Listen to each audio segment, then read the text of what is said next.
Har kuni tvorog iste'mol qilish inson organizmida qanday o'zgarishlarga olib keladi? Birinchisi, mushaklarni mustahkamlaydi. Tvorog tarkibidagi kazein uzoq vaqt so'riladigan oqsil hisoblanadi. Bu esa mushaklar uchun uzoq vaqtli oqsil hisoblanadi. Buni sport bilan shug'ullanadigan insonlar uchun foydali hisoblanadi. Ikkinchisi, suyak va tishlarni mustahkamlaydi. Tarkibidagi kalsiy va fosfor suyaklarni mustahkamlaydi va osteoporozni oldini oladi. Uchinchisi, ichak mikroflorasini yaxshilaydi. Tvorog tabiiy bo'lsa, tarkibidagi probiotiklar hazm qilish jarayonini yaxshilantiradi.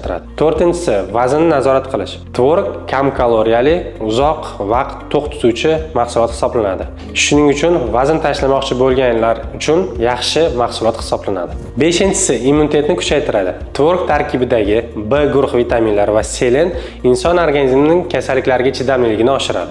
Oltinchisi, uyquni yaxshilaydi.